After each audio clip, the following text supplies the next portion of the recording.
Dadperfectrevenge. I've never been the type to call ahead when I'm coming home early. It's just a habit I picked up over the years. I like seeing the surprise in my wife's eyes when I walk through that door.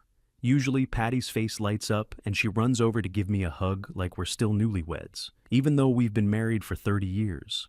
My name is Ted Parker. I'm 58 years old, and that December afternoon changed everything I thought I knew about my life. I'd been driving for a rideshare company since retiring from construction work 3 years ago. My back just couldn't handle carrying those cement bags and climbing scaffolding anymore. The rideshare gig kept me busy and brought in decent money to supplement our retirement savings. That day, December 18th, I decided to call it quits early. The coastal town was quiet, and I'd already hit my daily quota. I was thinking about getting home to start preparing for the holidays with Patty. Christmas had always been our special time together. Heading. Out already, Ted? Asked George Martinez, another driver who always parked near the terminal. George was my age, retired police captain, good friend. Already made my numbers for the day, I replied, putting my phone in my shirt pocket. Want to surprise Patty? George laughed and slapped me on the back. 30 years married and still with surprises. That's how you do it, buddy. I got into my 2014 Honda Accord, bought it when I quit construction, drove slowly through our neighborhood, thinking about everything Patty and I had built together. Our house wasn't big, but it was decent. Took us almost 25 years to pay it off. I'd done most of the repairs myself. We'd saved every dollar we could while she worked as a nurse until she retired 5 years ago. As I turned onto our street, I noticed something strange. There was a car I didn't recognize parked in our driveway. A black BMW, pretty new. And through our front window, I could see people moving around inside our house. I parked down the street and walked slowly toward the house. Something didn't feel right. Patty never had visitors without telling me first. As I got closer, I heard voices coming from inside. Professional-sounding conversation, serious tones. But what stopped me cold was seeing Patty sitting alone on our front porch steps, her head down, shoulders shaking. My wife was crying. I approached quietly, my heart pounding. "Patty, what's wrong?" I whispered, sitting down next to her. She looked up, startled. Her eyes were red and puffy. "Ted! I wasn't expecting you so early. What's going on? Why are you crying?" She glanced nervously toward our front door, where I could hear those voices continuing. "It's nothing, just—" She started, then stopped when we heard a man's voice from inside. "Mrs. Parker, we really need to move forward with this today. The estate planning documents need your husband's signature, and we need to establish the medical evaluation timeline." Estate planning, medical evaluation, chill ran down my spine. "What are they talking about, Patty?" I asked, keeping my voice low. My wife squeezed my hand, but something felt off about her grip. "Ted, I need to tell you something. I've been worried about us, about our future. These people, they're here to help protect our assets."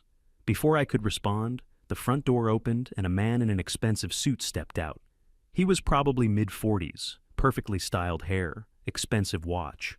Behind him came a woman I didn't recognize, older, maybe 50, carrying a briefcase. "Mr. Parker," the man said with a big smile, extending his hand. "I'm Anthony Coleman, estate planning attorney. Your wife has been telling me so much about you."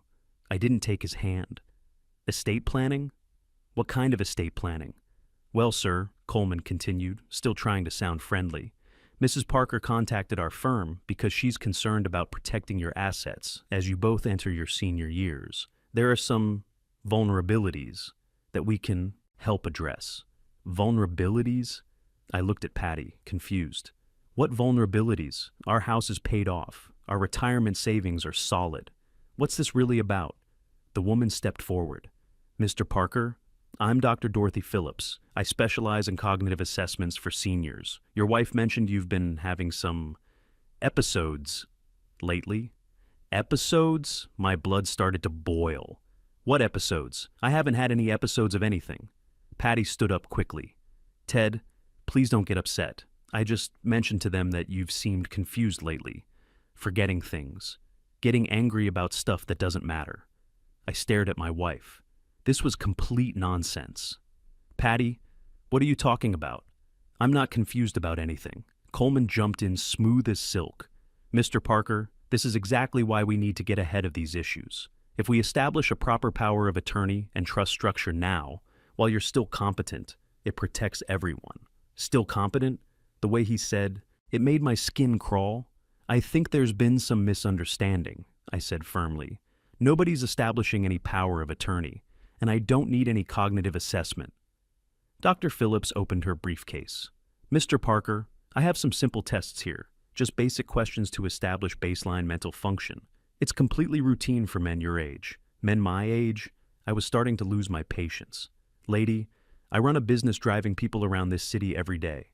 I handle money, navigation, customer service. My brain works just fine. That's when I noticed something that made my stomach drop. On our porch table were some papers, and I could see Patty's signature on several of them. How long had these people been here? What had she already signed? Patty, I said carefully, what did you sign? She wouldn't meet my eyes. Just some preliminary documents, nothing major. Coleman picked up the papers quickly. Just initial consultation forms, Mr. Parker. Nothing binding, but I caught a glimpse of letterhead that said something about guardianship proceedings. Guardianship? For me? I want everyone off my property right now, I said, standing up. This meeting is over. Dr. Phillips closed her briefcase with a snap. Mr. Parker, I really think you should consider the evaluation. Your reaction right now is quite concerning from a psychological standpoint. My reaction to strangers trying to declare me incompetent? Yeah, that's real concerning, I shot back. Coleman handed me a business card. Mr. Parker, when you're ready to have a rational conversation about protecting your family's future, give me a call. Mrs. Parker has my number. After they left, Patty and I sat in our living room in heavy silence.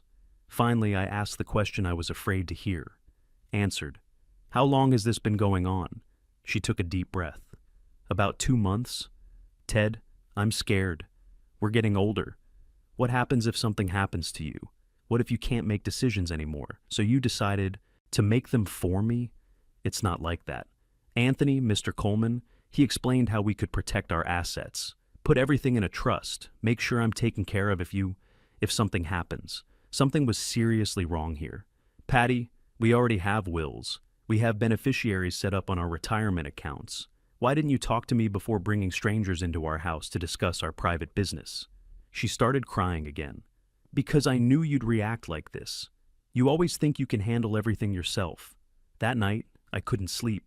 While Patty tossed and turned beside me, I went over everything that had happened. Something about the whole situation felt like a setup.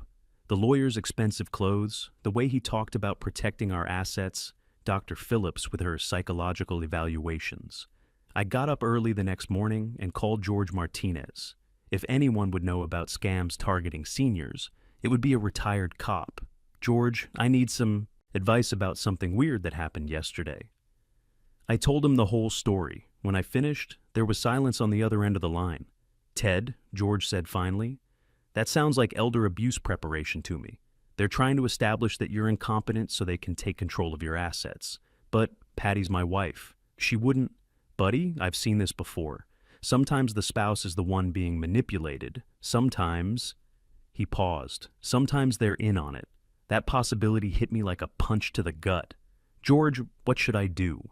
First, don't sign anything. Second, you need to document everything. And third, you might want to talk to a lawyer of your own.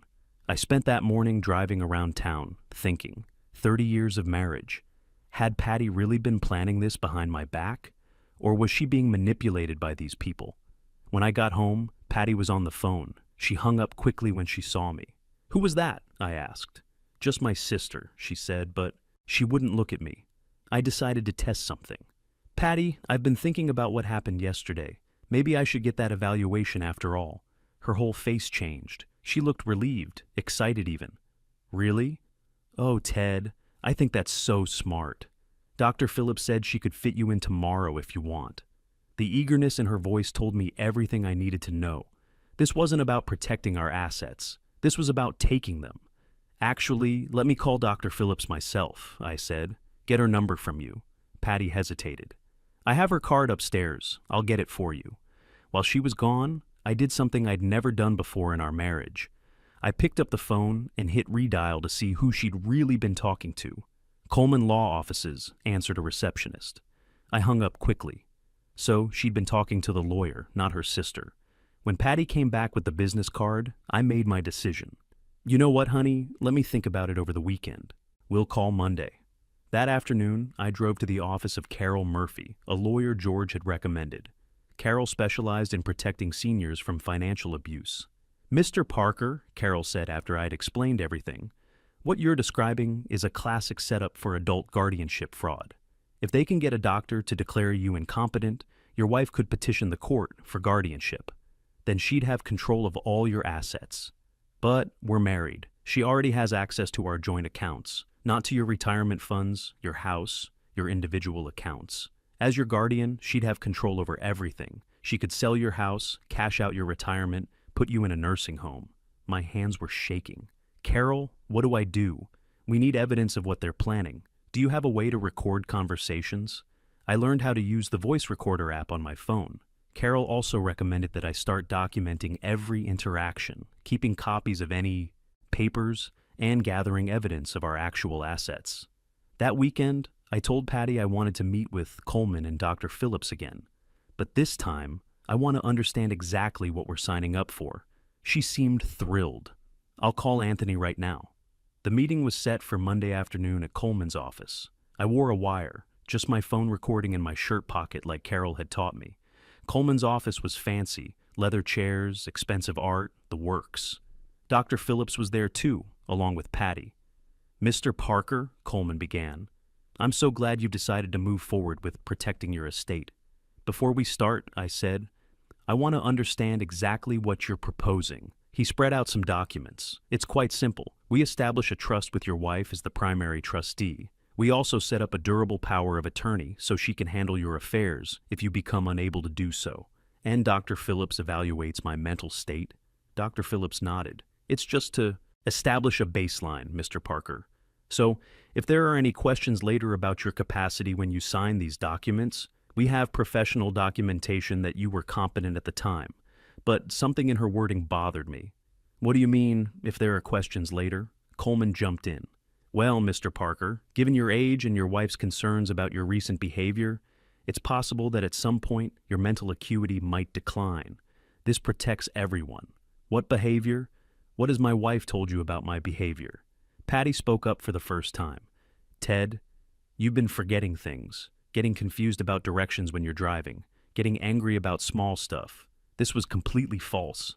Patty, I've never gotten lost driving. I use GPS like everyone else, but I've never been confused about directions. Coleman made a note on his pad. Mr. Parker, difficulty admitting cognitive decline is actually a symptom of cognitive decline. That's when I realized this was a complete setup. Everything I said to defend myself would be used as evidence that I was incompetent. Tell me about the trust, I said. Who controls the assets? Your wife would be the trustee, Coleman explained. She'd have the authority to manage investments, sell property, make financial decisions for the benefit of the trust. And what happens to me? You'd be the beneficiary. She'd take care of you. Dr. Phillips leaned forward. Mr. Parker, your wife is very concerned about your welfare. She's told me about some troubling incidents. What incidents? Patty looked uncomfortable. Ted, last week you forgot where you put your car keys. And you got confused about what day it was. I stared at my wife. I had looked for my keys for 2 minutes before finding them in my jacket pocket, and I had asked what day it was because I was thinking about scheduling a doctor's appointment. Those are normal things, Patty. Everyone misplaces their keys. Coleman was writing everything down. Mr. Parker, your wife is also concerned about your driving. She mentioned you've had some near accidents. I've never had any near accidents. See, Dr. Phillips said to Coleman, as if I wasn't there, he's showing classic denial patterns. That's when I understood. Everything I said would be twisted. If I agreed with their concerns, I was admitting incompetence. If I disagreed, I was showing denial and lack of insight. I need to think about this, I said, standing up. Coleman's friendly mask slipped for just a second. Mr. Parker, your wife has been very patient, but she's genuinely worried about you. If you won't cooperate with a voluntary arrangement, there are other options. What other options? Well, she could petition the court for an emergency guardianship. If she can demonstrate that you're a danger to yourself or your finances, there it was. The threat. "I'll call you," I said, and walked out. In the parking lot, Patty caught up with me. "Ted, please, they're just trying to. Help us." "Help us what, Patty? Help you take control of everything I've worked for?" She started crying. "It's not like that. I'm scared, Ted. What if something happens to you? What if we lose everything?" Looking at her tears, I almost believed her. Almost. But then I remembered her excitement when I agreed to the evaluation, her lies about her phone calls.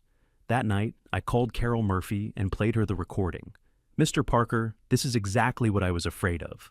They're setting up to have you declared incompetent whether you cooperate or not. We need to get ahead of this." Over the next week, I did something that broke my heart. I investigated my own wife. I hired Michael Torres, a private investigator George recommended. I had Carol review all our financial accounts. I started keeping a daily journal of my activities to document my mental clarity. What Michael found destroyed me. Patty had been meeting with Coleman for 3 months, not 2. She'd already transferred $12,000 from our savings account to a new account with only her name on it. She'd gotten quotes for selling our house. And worst of all, she'd been telling people around town that I was declining mentally and that she was worried about my ability to handle our finances. "There's something else," Michael told me when he called. "Coleman isn't just her lawyer. They're having an affair." I sat in my car outside Michael's office, staring at the photos he'd taken. Patty and Coleman at a restaurant. Patty and Coleman at a hotel. My wife of 30 years kissing another man. Everything made sense now. This wasn't about protecting our assets. This was about stealing them. I called Carol immediately. "I want to file for divorce, and I want to sue Coleman for legal malpractice and fraud. Mr. Parker, are you sure? Once we start this, there's no going back. Carol, she's been planning to have me declared mentally incompetent so she can steal my life savings and run off with her lawyer boyfriend. Yeah, I'm sure." The next phase was the hardest thing I'd ever done. I had to pretend everything was normal while Carol and I built our case. I agreed to meet with Dr. Phillips for the evaluation. But this time, I brought my own doctor, Dr. Richard Phillips, George's brother, who was a psychiatrist. "I want an independent evaluation," I told Dr. Phillips. "If I'm really having cognitive problems, I want a second opinion." Dr. Phillips looked nervous, but she couldn't refuse without looking suspicious. Dr. Phillips's evaluation took 3 hours. Cognitive tests, memory tests, psychological assessments. When it was over, he was very clear.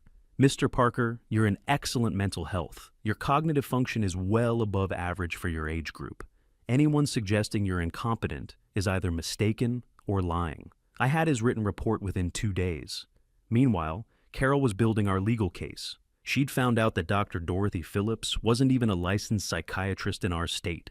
Coleman had been working with her to file false competency evaluations for other seniors. "Mr. Parker, what your wife and Coleman are doing isn't just elder abuse, it's organized fraud. We're going to contact the district attorney." The trap was set for the following Monday. I told Patty I was ready to sign all the documents. Coleman was so confident that he invited Dr. Phillips and even brought a notary to his office. What they didn't know was that Carol was in the next room with a court reporter, and I was wearing a real wire this time, provided by the DA's office. "Mr. Parker," Coleman said, spreading out the papers, "today we're going to take care of your future once and for all." I signed everything they put in front of me: power of attorney, trust documents, even a preliminary guardianship petition that Patty could file if needed. But here's what they didn't know. Carol had already filed for divorce on my behalf that morning, with all our evidence attached. She'd also filed complaints against Coleman with the state bar and against Dr. Phillips with the medical board. The documents I was signing were worthless because I'd already moved our assets into a protective trust that Patty couldn't touch. After the signing, Coleman was feeling pretty confident. "You know, Mrs. Parker, we should accelerate the timeline. I think we can have the guardianship hearing within 30 days. That's when Patty showed her true colors. Can we move faster?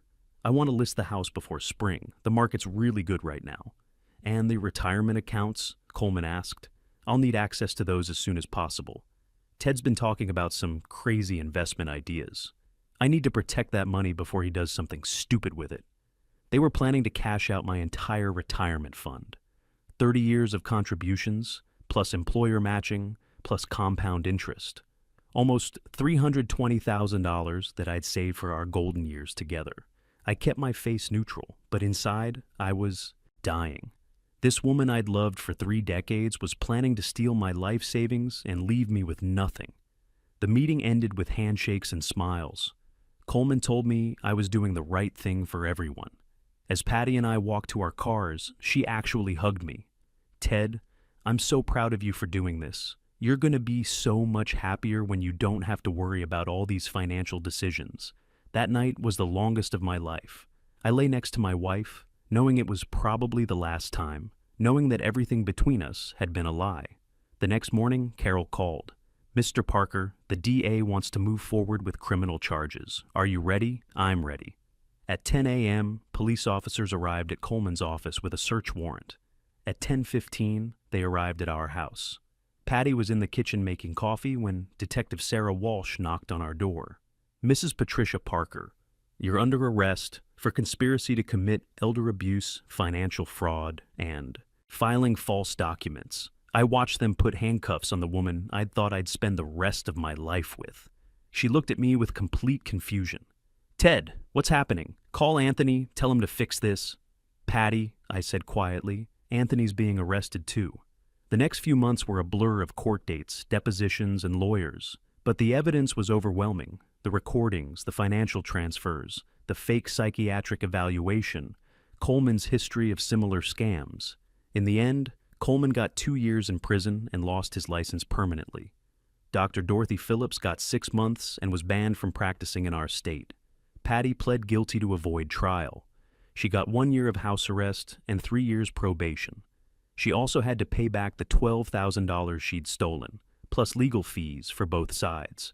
The divorce was finalized 6 months later. I kept the house, worth about $450,000, my retirement funds, and most of our savings. Patty got her car and her personal belongings. As I write this, it's been a year since everything happened. I'm still driving rideshare part-time, but mainly because I enjoy meeting people, not because I need the money. The house feels different now, but not necessarily bad. I've got my financial security back, and more importantly, I've got my dignity back. George Martinez introduced me to his widow's sister, Barbara, and we've been having coffee together once a week. She's 3 years younger than me, retired teacher, lost her husband 2 years ago. Nothing serious yet, but she's kind and honest. And after everything I've been through, those qualities mean everything. Sometimes people ask me how I didn't see Patty's betrayal coming.